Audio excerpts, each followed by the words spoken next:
ನಮಸ್ಕಾರ ವೀಕ್ಷಕರೇ, SN TV Kannada news ಚಾನೆಲ್ಗೆ ಸ್ವಾಗತ. ನಾನು ನಿಮ್ಮ ಮಂಜುನಾಥ್ ಎನ್ಗುಡಿ. ಇದೇ ಜನವರಿ 22ನೇ ದಿನಾಂಕದಂದು ಇಡೀ ದೇಶವೇ ಸಂಭ್ರಮದಿಂದ ರಾಮೋತ್ಸವ ಆಚರಿಸುತ್ತಿದೆ.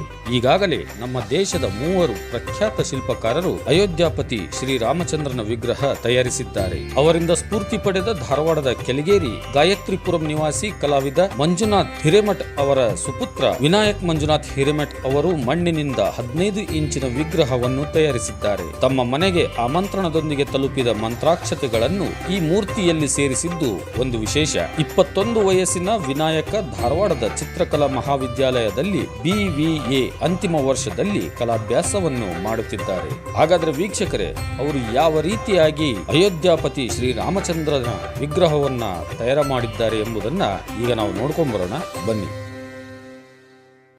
ಇದೇ ತಿಂಗಳು 22ನೇ ತಾರೀಕು ಅಯೋಧ್ಯೆಯಲ್ಲಿ ರಾಮೋತ್ಸವ ಆಚರಿಸ್ತಾರೆ.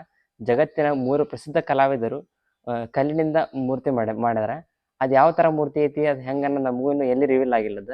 ನಾವು ಮಣ್ಣಿನೊಳಗೆ ನಾ ಕಲಾವಿದನಾಗಿ ಯಾವ ಥರ ಮಾಡ್ಬೋದು, ಬಾಲರಾಮನ ಹೆಂಗೆ ಕಾಣ್ಬೋದು, ಅದು ಅವತಾರ ಹೆಂಗಿರ್ಬೋದು, ಪೀಠದಲ್ಲಿ ಕಮಲ, ಪ್ರಭಾವಳಿಯಲ್ಲಿ ಸೂರ್ಯನ್ ಆ ಥರ ಹಾಕಿ ಅಯೋಧ್ಯೆಯಿಂದ ಬಂದಂಥ ಮಂತ್ರಾಕ್ಷತೆಯನ್ನು ಪೀಠದೊಳಗೆ ಹಾಕಿ ನಾವು ಮಣ್ಣಿಂದ ಮಾಡಕ್ಕೆ ಸ್ಟಾರ್ಟ್ ಮಾಡಿದೆ. ಈ ಥರ ಎಲ್ಲ ಇಡೀ 22ನೇ ತಾರೀಕು ಇಡೀ ದೇಶದ ರಾಮೋತ್ಸವ ಆಚರಿಸೋದು ಪೂರ್ಣ ನಮ್ಮ ದೊಡ್ಡ ಸಂಭ್ರಮಾಚರಣೆ ಐತಿ. ಇದ್ರ ಕುರಿತು ನಾ ಹೇಳಕ್ ಇಷ್ಟಪಡ್ತೀನಿ.